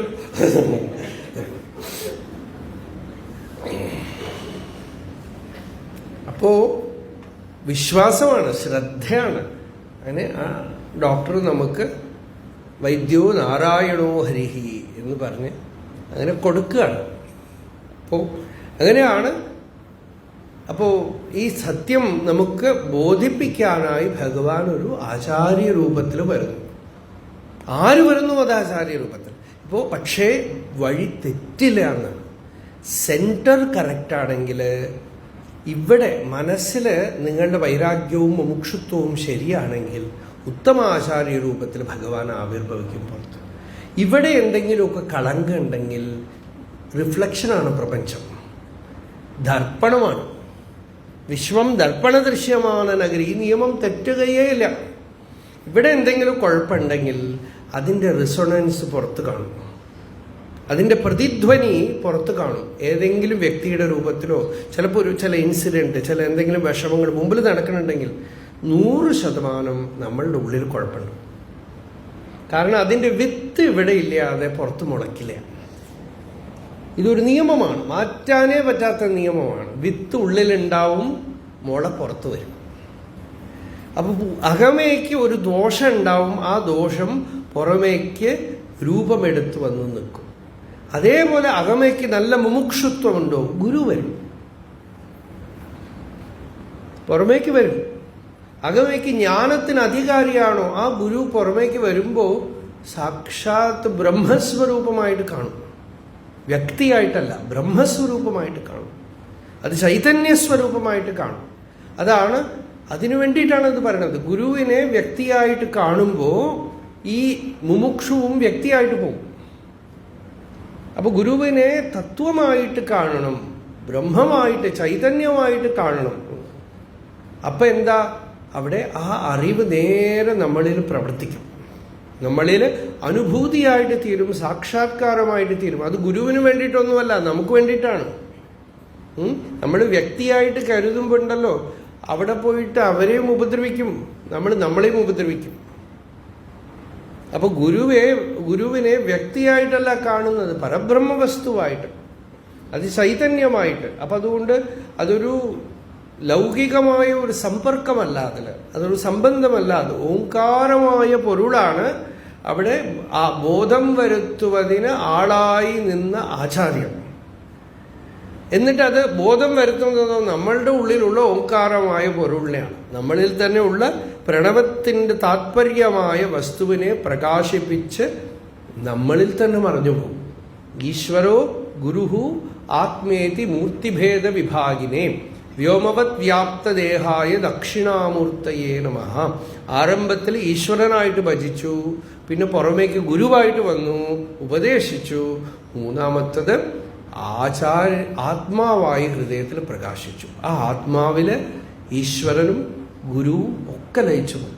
സമുദ്രത്തിലെ നദിയൊക്കെ ലയിച്ചു പോകുന്ന പോലെ ആത്മാവാകുന്ന കടലില് നാമരൂപങ്ങളൊക്കെ ലയിച്ചു പോകും, വ്യക്തിയാവിർഭാവങ്ങളൊക്കെ ലയിച്ചു പോകും, സകല സ്ഫുലിംഗങ്ങളും അഗ്നിയില് ലീനമായിട്ട് തീരും. ഇതാണ് ഇവിടെ ബോധം വരുത്തുവതിന് ആളായി നിന്ന പരമാചാര്യ രൂപഹരി നാരായണായ നമ. അടുത്ത ശ്ലോകം വളരെ ഗംഭീരമായ ശ്ലോകമാണ്. ഒന്നായ നിന്നൈഹ രണ്ടെന്നു കണ്ടളവിൽ ഉണ്ടായൊരിണ്ടൽ ബതമിണ്ടാവതല്ല ബത മിണ്ടാവതല്ല മമ പണ്ടേ കണക്കെ വരുവാൻ നിൻ കൃപാവലികൾ ഉണ്ടാകയെങ്കിലിഹ നാരായണായ നമ. വളരെ ഉയർന്ന അദ്വൈത തത്വത്തിന് വളരെ സരളമായിട്ട് എടുത്തു പറഞ്ഞു. ഒന്നായ നിന്നൈഹ രണ്ടെന്നു കണ്ടളവിൽ ഉണ്ടായൊരിണ്ടൽബതമിണ്ടാവതല്ല മമ. ഇണ്ടൽ എന്ന് വെച്ചാൽ ദുഃഖം, വിഷമം, അബദ്ധം. ഒരു ഇണ്ടൽ, ഈ നമ്മുടെ മൊത്തത്തിൽ ജീവിതമാണത് ഇണ്ടൽ. ഒന്നായ നിന്നൈഹ രണ്ടെന്നു കണ്ടളവിൽ ഉണ്ടായൊരിണ്ടൽബതമിണ്ടാവതല്ല. ചില അബദ്ധമൊക്കെ ചെയ്തു കഴിഞ്ഞാൽ നമ്മൾ അയ്യേ പറയാൻ കൊള്ളില്ല എന്ന് പറയില്ലേ, അങ്ങനെയാ പറയണം. ഇത് ആരോടും പറയാൻ ഒക്കില്ല, ലജ്ജാവഹമാണ്. നമ്മൾ മറ്റുള്ളവരോട് പറയാൻ നാണിക്കുന്നതായിട്ടുള്ള ചില കാര്യങ്ങൾ പോലെയാണ് ഇവിടെ പറയണത്. ഈ അവിദ്യ ഉണ്ടല്ലോ, അയ്യേ, വളരെ മോശം. ഒന്നായ നിന്നെ, ഒന്നായിട്ടുള്ള ഭഗവാൻ ഏകമേവ അദ്വിതീയം, ഏകം സത് വിപ്രാവഹുധാ വദന്തി എന്നൊക്കെ ശ്രുതി പറയുന്ന ആ ഏകതത്വം.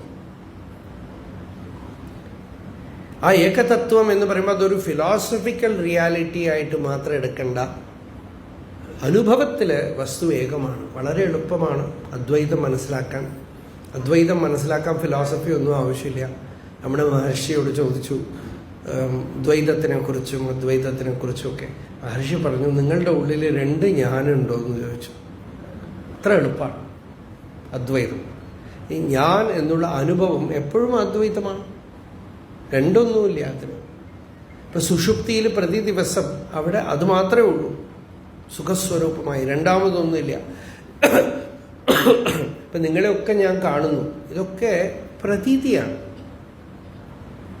കണ്ണുകൊണ്ടുള്ള കാഴ്ചയാണ്, സെൻസേഷൻസ് മാത്രമാണ്. കുറേ സെൻസേഷൻസാണ്, ഡാറ്റ, സെൻസറി ഡാറ്റ ആണ്. ഇപ്പൊ കണ്ണടച്ച് മനസ്സിൽ കുറെ ചിത്തവൃത്തികൾ വരുന്നു, അതും വെറും പ്രതീതിയാണ്, വൃത്തികളാണ്. പക്ഷെ ഞാൻ എന്നുള്ള ഒരു അനുഭവമുണ്ട്, കോൺഷ്യസ്നെസ്, അഹം, ഐ ആം. അത് പ്രതീതിയല്ല, അത് ചിത്തവൃത്തിയല്ല, അത് ശരീരമോ മനസ്സോ പ്രാണനോ ഒന്നും തന്നെയല്ല. അത് സത്താണ്, സത്തയാണ്, അത് ചൈതന്യമാണ്. അതിൽ രണ്ടേ ഇല്ല, അതൊന്നേ ഉള്ളൂ. അതിൻ്റെ ആ അനുഭവത്തിൽ ഇരുന്നു കൊണ്ടാണ് ബാക്കിയുള്ളതൊക്കെ സത്യമായിട്ട് തോന്നുന്നത്. അത് സത്യമാണ്. ആ സത്യത്തിനെ വെച്ചുകൊണ്ടാണ് ഇതുണ്ട് അതുണ്ട് എന്നൊക്കെ പറയണത്. അതുകൊണ്ട് ഉപനിഷത്ത് അതിന് സത്യസ്യ സത്യം എന്ന് പറഞ്ഞു. സത്യമായിട്ട് കാണുന്ന പ്രപഞ്ചത്തിന് സത്യത്വം നൽകുന്ന സത്യം നമ്മളില് സ്വയം പ്രകാശ വസ്തുവായി വിളങ്ങും. അതാണ് ഭാഗവതം പറഞ്ഞു, സ്വരാട്, സ്വയം പ്രകാശമായ, സ്വയം വിളങ്ങിയിരിക്കുന്ന ജ്യോതി. ആ സത്യത്തിന് അവിടെ ദ്വൈതമൊന്നുമില്ല, അവിടെ രണ്ടൊന്നുമില്ല.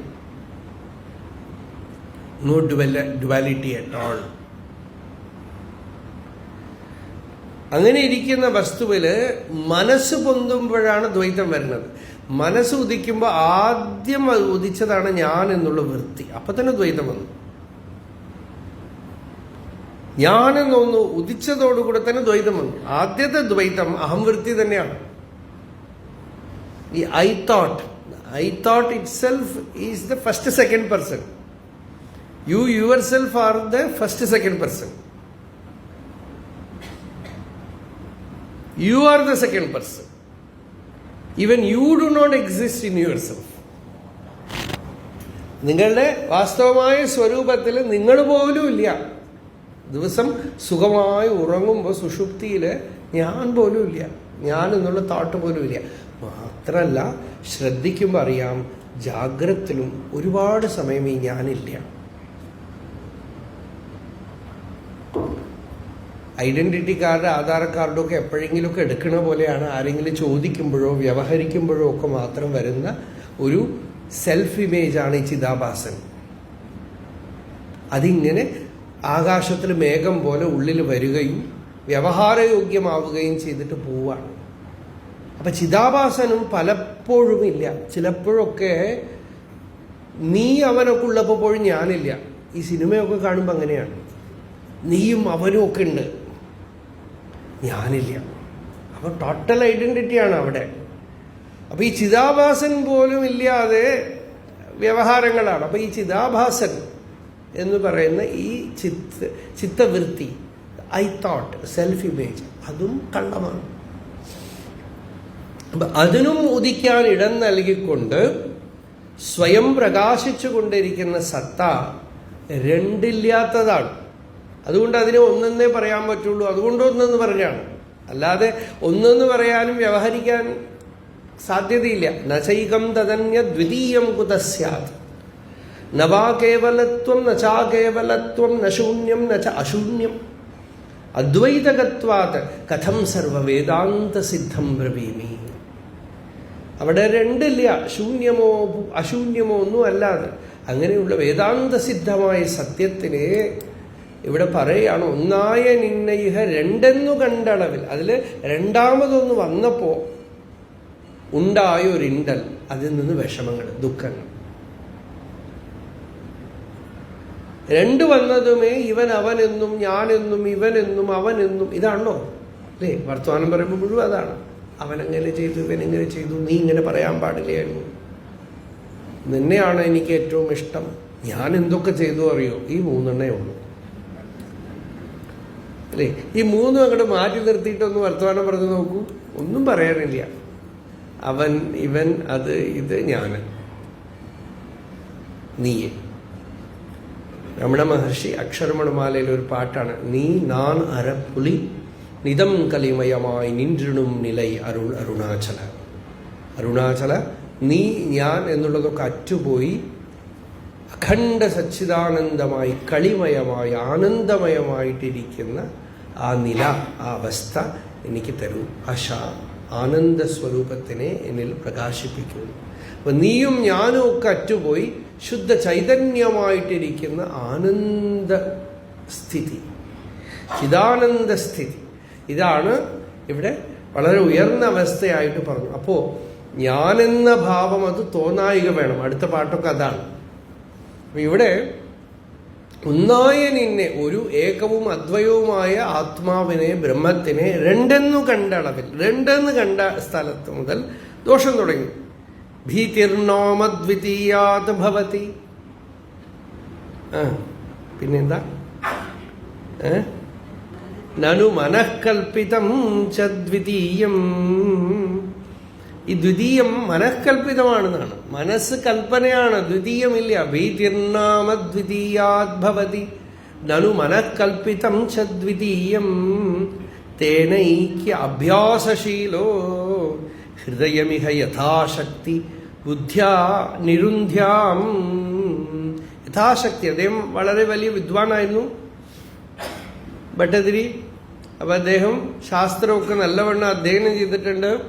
അപ്പൊ നാരായണ ഭട്ടതിരി പറയാണ്, ശാസ്ത്രോക്തമായ വിധത്തിൽ ഞാൻ ബുദ്ധിയെ വീണ്ടും വീണ്ടും നിരോധിക്കുകയാണ്, ചിത്തവൃത്തി നിരോധം ചെയ്യാണ്, ഈ രണ്ടില്ലാതാക്കാനായിട്ട്.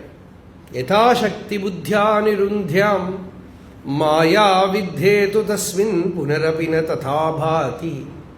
മായയുടെ ഈ കണ്ടിന്യൂസ് ആയിട്ടുള്ള ഡിസ്റ്റർബൻസ് കാരണം എൻ്റെ ബുദ്ധി അതിൽ നിൽക്കുന്നില്ല ഭഗവാനെന്ന്.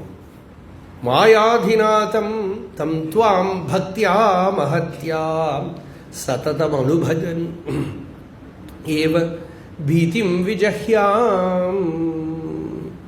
അതുകൊണ്ട് മായയ്ക്ക് നാഥനായിട്ടുള്ള ഭഗവാനെ ഞാൻ ഭജിച്ച് ആരാധിച്ച് ആരാധിച്ച് ആരാധിച്ച് ഈ ഭീതി നിവർത്തിപ്പിച്ചുകൊള്ളാം. ആരാധിക്കുമ്പോൾ ഭഗവാൻ ആളായി വന്ന് ബോധം വരുത്തണം. അങ്ങനെ ബോധം വരുമ്പോൾ ഭീതി ഉള്ളിന്ന് നിവൃത്തിയാവും. ഉള്ളിന്ന് ജ്ഞാനം കൊണ്ടേ നിവൃത്തിയാവുള്ളൂ, ആത്മജ്ഞാനം കൊണ്ടേ നിവൃത്തിയാവുള്ളൂ, വേറെ വഴിയൊന്നുമില്ല. അങ്ങനെ ബോധം ഒന്നായ നിന്നയിഹ രണ്ടെന്നു കണ്ടളവിലുണ്ടായൊരിണ്ടൽ പദം ഉണ്ടാവതല്ല മമ. നമ്മളുടെ ജീവിതത്തിൽ അവിദ്യ കൊണ്ട്, അഹങ്കാരം, അവിദ്യ കൊണ്ടാണ് അഹങ്കാരം, അവിദ്യ, അസ്മിത, അതിൻ്റെ ഫലമായിട്ട് രാഗദ്വേഷം, അതിൻ്റെ ഫലമായിട്ട് അഭിനിവേശം, ജീവിതത്തിൽ ഉള്ള തൃഷ്ണ, ജീവിതത്തിലുള്ള ഫോഴ്സ് തൃഷ്ണയാണ്. അതിന് കാരണം രാഗദ്വേഷമാണ്, അതിന് കാരണം അഹങ്കാരമാണ്. അഹങ്കാരത്തിന് കാരണമോ വാസ്തവമായ സത്യമറിയായ്മയാണ്. അപ്പോൾ ഇതുകൊണ്ടുള്ള ഈ ദോഷത്തിൽ പെട്ടുകിടക്കുകയാണ് ഞാൻ. ആ ക്ലേശം എന്നാണ് അതിന് വാക്ക്, ക്ലേശം. അതാണ് ഇവിടെ ഇണ്ടൽ എന്ന് പറഞ്ഞത്. ക്ലേശം എന്ന് പതഞ്ജലി യോഗസൂത്രത്തിൽ പറഞ്ഞു. ഇവിടെ ഇണ്ടൽ എന്ന് സമ്പൂർണ്ണ ക്ലേശ നിർവാണം എന്ന് ഭാഗവത്തിലൊരു വാക്കുണ്ട്, ക്ലേശ നിർവാണം. അപ്പൊ ക്ലേശമാണ് ഇവിടെ വിഷയം. അപ്പൊ ആ ക്ലേശം, ഇണ്ടൽ നമ്മളുടെ അറിവില്ലായ്മ, അവിദ്യ കൊണ്ടുള്ള ഈ ദുഃഖം, വിഷമുണ്ടല്ലോ, ഇതൊന്ന് ഓർത്തു നോക്കിയിട്ട് നമുക്ക് തന്നെ ലജ്ജ തോന്നണം എന്നാണ് പറയണം. ആരോടും പറയണ്ട കേട്ടോ എന്നാണ്. അത്രയും മോശമാണ് ആരോടും. ഒരു വലിയ വിദ്വാൻ ഉണ്ടായിരുന്നു, മുരളീധര മേനോൻ സാറ്. അദ്ദേഹം നല്ല ഭക്തൻ, രാമകൃഷ്ണ ഭക്തനൊക്കെ ആയിരുന്നു. അപ്പം അദ്ദേഹമൊക്കെ ഞങ്ങളോടൊക്കെ പറയും, അതെ ആരോടും പറയണ്ട കേട്ടോ, ഞാൻ ഒരുപാട് പഠിച്ചു പോയി എന്ന് പറയും, ഒരുപാട് വായിച്ചു. അത് ഞാൻ വളരെ ലജ്ജയോടു കൂടിയാണ് പറയണത്, ഒരുപാട് വായിച്ചു, വളരെ മോശമായിട്ട് പോയി. അപ്പോൾ ഈ പഠിച്ചത് കൊണ്ടും മനസ്സിന് സ്വസ്ഥതയും ശാന്തിയും അറിവിൻ്റെ നിശ്ചയവും വന്നിട്ടില്ലെങ്കിൽ ലജ്ജിക്കണം. അദ്ദേഹം നല്ല ഭക്തനായിരുന്നു, നല്ല ഭഗവത് ഭാവമുള്ള ഭക്തനായിരുന്നു. അദ്ദേഹം വെറുതെ അതിന് ഈ പഠിപ്പ് കൊണ്ട് കാര്യം നടക്കുന്ന ആളുകൾ വിചാരിക്കേണ്ടതാണ്. ഇപ്പൊ ഇതുകൊണ്ട് മാത്രം സാധിക്കില്ല. ആ ഇണ്ടൽ എന്താന്ന് വെച്ചാൽ ലജ്ജാവഹമാണ്. ഈ അറിവില്ലായ്മ കൊണ്ട് നമ്മൾ കാണിക്കുന്ന കൂത്തൊക്കെ കണ്ട് നമ്മൾ തന്നെ ലജ്ജിക്കണം. നമ്മളെ തന്നെ കണ്ടിട്ട് നമുക്ക് തന്നെ ഒരു ലജ്ജ തോന്നണം. അങ്ങനെ തോന്നുമ്പോഴാണ് ഒന്ന് ഉരുപ്പടിയാവണം എന്ന് തോന്നുക നമുക്ക്, അല്ലേ? ഇതിങ്ങനെ ഒരു രീതിയിൽ ഇങ്ങനെ ഒരു കോലം കെട്ടി നിൽക്കണ പോലെ നിൽക്കണമല്ലോ ഭഗവാനെ. ഞാൻ ഒന്ന് ഉരുപ്പടിയാവണം, ഒന്ന് ശരിയാവണം എന്ന് വിചാരിക്കുമ്പോഴാണ് ഉണ്ടായൊരിണ്ടൽബദ്ധം ഉണ്ടാവതല്ല മമ. ഈ അവിദ്യ വരുത്തി വെച്ച ഈ ക്ലേശം ആരോടും പറയാൻ കൊള്ളില്ല. പണ്ടേ കണക്കെ വരുവാൻ നിൻ കൃപാവലികൾ. സൃഷ്ടിക്ക് മുമ്പ്, ഈ അവിദ്യക്ക് മുമ്പ് ഏതൊരു അദ്വൈതമായ ജ്ഞാനസ്വരൂപമായ ഭഗവത് തത്വം ഉണ്ടായിരുന്നു, അതുപോലെ അതില് ഞാൻ നീ അവൻ എന്നുള്ള ദോഷമൊന്നും ഇല്ലാതെ നല്ല ശാന്തമായ ആ സ്ഥിതി വീണ്ടും വരാനായിട്ട് കൃപ ചെയ്യണം എന്നാണ്. പണ്ടേ കണക്കെ വരുവാൻ നിൻ കൃപാവലികൾ ഉണ്ടാകയെങ്കിലിഹ നാരായണായനം. വീണ്ടും എനിക്ക് കൃപ ചെയ്ത് എനിക്ക് ഗുരുപസക്തിയും സത്സംഗവും ഭഗവത് ഭക്തിയും അധ്യാത്മസാധന ചെയ്യാനുള്ള ആനുകൂല്യവും ജീവിതത്തിൽ നിരന്തരം മറന്നുകളയാതെ ഈ ഈ ആത്മവിദ്യയോടുകൂടെ ജീവിക്കാനുള്ള ഒരു ഊർജം, പ്രാണശക്തിയും തന്ന് അനുഗ്രഹിക്കണം എന്നാണ് പ്രാർത്ഥന. ഈ പ്രാർത്ഥനയോടുകൂടെ നമ്മൾ നിർത്താം. നാളെ രാവിലെ ആണ് ഇവിടെ വേണ്ടു. ഇന്ന് വൈകിട്ട് പാണ്ഡിസമോമിടം പഴയനടക്കാവ്, അവിടെ നിർവാണ രാമായണം എന്നാണ് വിഷയം. നാളെ രാവിലെ ഇവിടെ. നാളെ രാവിലെ ആണല്ലോ അവസാനം, ഇല്ല? നാളേക്ക് മറ്റന്നാൾ 4 ദിവസമാണ്. ഓക്കെ, സമയം. അപ്പോൾ നാളെ രാവിലെ ഇവിടെ കാണാം, വൈകിട്ട് പഴയനടക്കാവ് സമൂഹമഠത്തിൽ കാണാം.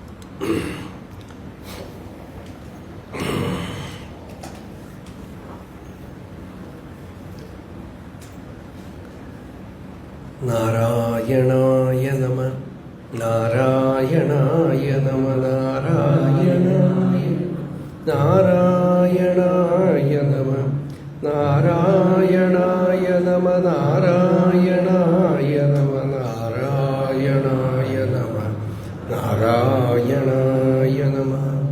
യതോ മമാത്മാ ഭവസി ത്വമേവ തതോ ന വാച്യം മമ കിഞ്ചിദസ്തി യഥാ തവേഷ്ടം കുരു മാം തഥൈവ ത്വാമാത്മനാഥം രമണം ഭജാമി. നിങ്ങളൊക്കെ നല്ല മുമുക്ഷുക്കളാണ്. നല്ല പറഞ്ഞ പോലെ വെടുപ്പായിട്ട് എല്ലാവരും വന്നു. ബാക്കി കാര്യങ്ങളൊക്കെ മാറ്റി വെച്ച്. പക്ഷെ ഇന്ന് ഞായറാഴ്ചയാണ്. അതുകൊണ്ട് നാളെയും മറ്റന്നാളെയും കൂടെ കഴിയുമ്പോഴേ നമുക്ക് ഉറപ്പിച്ച് പറയാൻ പറ്റുള്ളൂ. നാളെയും കൂടെ എന്തോ ഹോളിഡേ ആണെന്ന് പറഞ്ഞു. അപ്പോൾ ചൊവ്വാഴ്ചയും കൂടെ ആവുമ്പോഴേ നമുക്ക് ഉറപ്പിച്ച് പറയാൻ പറ്റും.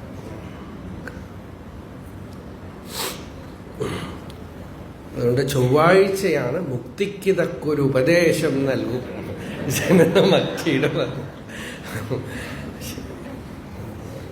ഹര നമഃ പാർവതീപതയേ ഹര.